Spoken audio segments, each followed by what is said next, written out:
Hi viewers, welcome to Andhra Prabha. నేను Raghunandan. So, London నుంచి జపాన్‌కు వెళ్తున్న ఒక మహిళ పెమా థాంగ్‌డాక్ అనే మహిళను షాంఘైలో ఇక్కడ ట్రాన్సిట్ వీసా కావాలి అని చెప్పి ఆవిడ్ని అక్కడ ఇమ్మిగ్రేషన్ ఆఫీసర్స్ హరాస్ చేశారు. ఎందుకు అంటే ఆవిడ అరుణాచల్ ప్రదేశ్ పాస్‌పోర్ట్ కలిగి ఉంది కాబట్టి, అంటే భారత్ పాస్‌పోర్ట్ కలిగి ఉంది కాబట్టి.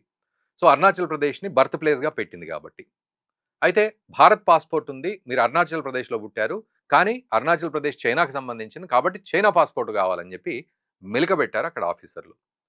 ఇది చాలా దారుణంగా ఉంది సిట్యుయేషన్. కేవలం 4 గంటల నుంచి ఆవిడ కాస్త 18, 24 గంటల లోపు ఆవిడ టైమ్ అంతా వేస్ట్ అయిపోయింది అక్కడ. ఆఖరికి మళ్ళీ భారత ప్రభుత్వం ఇన్వాల్వ్ అయ్యి ఈ ప్రాబ్లమ్‌ని క్లియర్ చేసినప్పటికీ కూడా ఇది టెక్నికల్ ఇష్యూ మాత్రం కాదు. ఇది బార్డర్ ఇష్యూ కిందకి వెళ్తోంది అనేది తెలుస్తోంది. అయితే బార్డర్ ఇష్యూని మనం వేరే వీడియోలో మాట్లాడుకుందాం. బట్ టెక్నికల్‌గా ఎట్లా ఉంటుంది? ఇంటర్నేషనల్ కోర్ట్ ఆఫ్ జస్టిస్ దీనికి సరైన న్యాయం చేస్తుందా? మరి ఆ మహిళకు ఇన్ని గంటలు మానసిక ఆందోళన, సమయం వృధా అండ్ ఈ ఆఫీసర్ల కన్‌ఫ్యూజన్‌ని కూడా ఆమె మీద రుద్దడం ఇట్లాంటివన్నీ కూడా ఉంటాయి. సో, దీనికి సంబంధించి ఆవిడ ఎలా ముందుకెళ్ళొచ్చు? అండ్ టెక్నికల్‌గా ఆవిడకు ఎలాంటి సిట్యుయేషన్స్ ఎదురయ్యాయి? ఆవిడకే కాదు, భవిష్యత్తులో ఇంకా ఏదైనా జరగొచ్చు ఇట్లాంటి విషయంలో. ఆవిడకు అసలు ఆ సెక్యూరిటీ కూడా ఉందా లేదా అక్కడ? ఇదే అంశంపై మాట్లాడదాం. మనతో పాటు డాక్టర్ కరణం రాజేష్ కుమార్ గారున్నారు. International lawyer and consultant to World Bank. వారిని అడిగి తెలుసుకుందాం టెక్నికల్‌గా ఇది ఎటువంటి అంశం అని చెప్పి. సో, రాజేష్ కుమార్ గారు నమస్తే అండి. Welcome to Andhraprabha.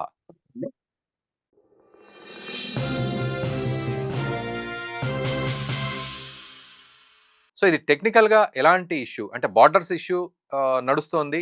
సో, దానికి సంబంధించి చైనా, అరుణాచల్ ప్రదేశ్ మాదే అనడం ఇదొక ఎత్తైతే, టెక్నికల్‌గా ఈ ట్రాన్సిట్ వీసా విషయంలో మీరు ఎటువంటి క్లారిటీ ఇస్తారు? యెస్ అండి. నిన్న జరిగిన ప్రేమ ట్యాంక్ జోక్ అరుణాచల్ ప్రదేశ్ మన సిటిజనే కాక, దాదాపు వందలాది, వేలాది మంది ఇండియా నుంచి యునైటెడ్ స్టేట్స్ ఆఫ్ అమెరికా గాని, కెనడా గాని, via Dubai or Europe, UK అలా ట్రాన్సిట్ వీసా ద్వారా వెళ్తున్నారు.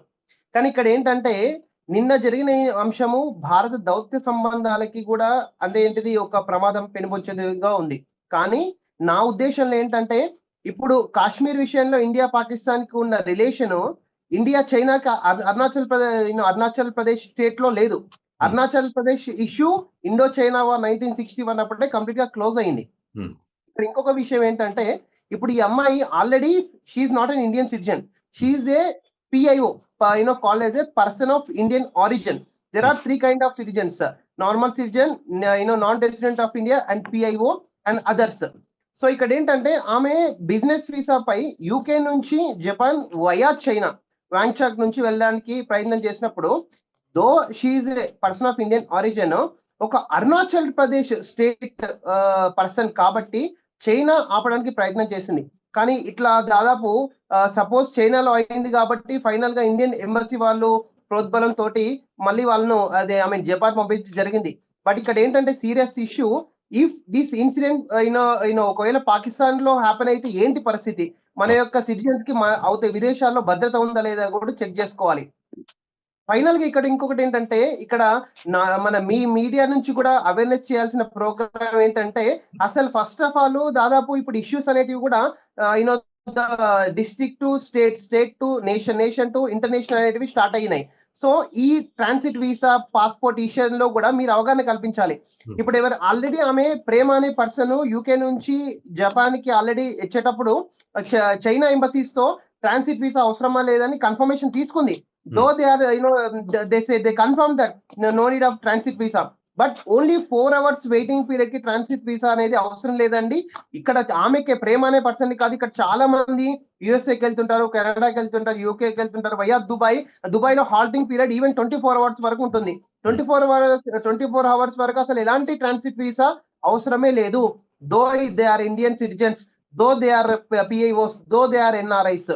సో ఇవి 100% ఇండియన్ ఎంబసీ మన గవర్నమెంట్ రెగ్యులేషన్స్ త్రూ మీడియా వీళ్ళకందరికి అవేర్నెస్ చేయాల్సి ఉంటుంది. కొన్ని దేశాలు ఉన్నాయి, మాల్దీవ్స్ కానీ, మారిషియస్ కానీ, ఇవన్నీ ఏంటంటే ట్రాన్సిట్ వీసా ఒక 5 నిమిషాలు లేట్ అయినా కొన్ని లక్షల రూపాయలు కలెక్ట్ చేయడం కూడా జరుగుతుంది. అది కూడా 100% ఇల్లీగల్. ఇవన్నీ మనకు మాంట్రియల్ ప్రోటోకాల్ అనే ఒక ఇంటర్నేషనల్ వరల్డ్ కన్వెన్షన్ ఉంది. యాక్చువల్ గా ఇలాంటి ఇష్యూస్ అన్నిటిని కూడా వరల్డ్ గా కన్వెన్స్ చేయడానికి మాంట్రియల్ ప్రోటోకాల్ కూడా ఒక గైడ్లైన్స్ ఇష్యూ చేసింది. ఈ గైడ్లైన్స్ ప్రకారం ఎవరైనా ఎవరైనా యాక్చువల్ గా ఇండియన్స్ కానీ అది ఏంటి Indians of NRIs or PIOs or other citizens who are living in India కూడా మనకు ఒక భద్రత రూల్స్ అండ్ రెగ్యులేషన్స్ కూడా ఛాలెంజ్ చేయడం జరుగుతుంది. ఈ మాంట్రియల్ ప్రోటోకాల్ వైలేట్ చేసినప్పుడు చైనా కాబట్టి నిన్న ఆమె ప్రేమ అనే పర్సన్ కానీ ప్రేమ తరపున ఇంకేని ఆర్గనైజేషన్ కానీ యునైటెడ్ నేషన్స్ కానీ ఇంటర్నేషనల్ కోర్ట్ ఆఫ్ జస్టిస్ ఫర్గల్ నెదర్లాండ్ లో కానీ వీ కెన్ ఛాలెంజ్. యాక్చువల్ గా ఒకవేళ చైనాకు ఒకవేళ మనకు నిజంగా ఆమె బిజినెస్ వర్క్ అవర్స్ కూడా హట్ అయితే మాత్రం ఆమె కంపెన్సేషన్ కూడా పే అడగొచ్చు కోర్టుని. ఓకే. రాజేష్ కుమార్ గారు ఫైనల్‌గా చెప్పండి. ఇప్పుడు ఇండియా గూడా రెస్పాండ్ అయింది. మీరన్నట్లుగా జపాన్‌కి ఆవిడని పంపించడం జరిగింది. బట్ ఇక్కడ ఇష్యూ టెక్నికల్‌గా మనం ఆలోచిస్తున్నాం గానీ, మనం అంతకంటే పెద్ద ఇష్యూ అనేది మనకు తెలిసిందే. అరుణాచల్ ప్రదేశ్ విషయంలో బార్డర్ కాన్‌ఫ్లిక్ట్‌ని తీసుకుంటోంది చైనా అని. సో, ఇప్పుడు మీరన్నట్లుగా ఆవిడే గాదు, ఇంకెవరు వెళ్ళినా గూడా ఇట్లాంటి టార్చరే పెట్టే పరిస్థితి అంటే, ఇది డైరెక్ట్ చైనా గవర్నమెంట్ నుంచి వస్తున్న స్ట్రాటజీ అని అనుకోవాలా? జస్ట్ టెక్నికల్‌గా తీసుకొని దాన్ని పక్కకు పెట్టేసేయాలా? ఎట్లా అర్థం చేసుకోవాలి ఫైనల్? నో అండి. అది 100% గవర్నమెంట్ నుంచి వస్తుంది.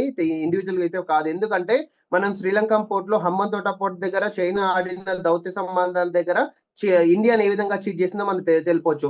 China is building total wing of pearls అనమాట. యాక్చువల్ గా ఇండియా చుట్టూ కూడా ఒక పర్ల్స్ విధానంలో Pakistan, Afghanistan, Chabahar port and in Pakistan the Gwadar port also మనం ఆక్యుపై చేసుకోవాలని చైనా ప్రయత్నం చేసింది. 100% చైనాను ఇప్పటికీ కూడా మన సెకండ్ హ్యాండ్ ప్రోడక్ట్ ఏ విధంగా అనుకుంటామో ఆఫ్టర్ యుఎస్ఏ మనకు అనుకుంటాం. ఒకవేళ ఈ టైంలో యుఎస్ఏ ఒకవేళ స్ట్రాంగ్ గా నిలబడితే చైనా పవర్ కూడా మన ఇండియా కూడా తీసుకోవచ్చు. Entire world is looking from look west to look east అనమాట రైట్ నౌ. ఇప్పుడు ఈ చైనాను కూడా ఇలాంటి ఉద్దేశంతో మన ఇండియా దౌత్య సంబంధాల ద్వారా యునైటెడ్ నేషన్స్ లో మనం వాళ్ళని క్వశ్చన్ చేస్తే China power total Asia power ని కూడా మన ఇండియాను సొంతం చేసుకోవచ్చు. రైట్. రాజేష్ కుమార్ గారు, మీ బిజీ టైంలో కూడా మాకు కొంత టైం స్పేర్ చేసినందుకు thank you very much sir. So viewers, అది విషయం. మొత్తానికి చైనా ఈ బార్డర్స్ ఇష్యూని దృష్టిలో పెట్టుకునే ఈ స్ట్రాటజీని ప్లే చేసింది అనేది వారు కూడా చెప్తూ ఉన్నారు. టెక్నికల్గా అసలు ఇష్యూ లేనప్పటికీ కూడా. సో మరి మీరేమంటారు? ఈ అరుణాచల్ ప్రదేశ్ ఇష్యూని మనం అనుకున్నట్లుగా చారిత్రకంగా దీనికి సంబంధించి చైనా ఈ 5 ఫింగర్ పాలసీని తీసుకొని ఈ అరుణాచల్ ప్రదేశ్ని కూడా తనదే అనుకునే భ్రమలో ఉంటుంది. నిజానికి అరుణాచల్ ప్రదేశ్లో ఉంటున్న వాళ్ళందరికీ కూడా ఇండియన్ పాస్పోర్ట్స్ ఉన్నాయి, ఇండియన్ రిలేటెడ్ గవర్నమెంట్ కార్డ్స్ ఉన్నాయి, అన్నీ ఉన్నాయి. అసలు వాళ్ళ పేర్లు, కల్చరు, ఎవ్రీథింగ్ భారత్కి సంబంధించింది. ఈవెన్ ఆ మహిళ కూడా తన వీడియోలో అదే చెప్తోంది. బట్ చైనా ఈ రకంగా చేయడాన్ని మళ్ళీ ఏ రకంగా చూస్తారు మీరు? ఇది ఎటు దారి తీస్తుందని మనం అనుకోవాలి అనేది ఖచ్చితంగా కామెంట్ చేయండి. అండ్ దయచేసి ఇది అవగాహన కోసం మన మిత్రులకు కూడా షేర్ చేయండి. Thank you very much.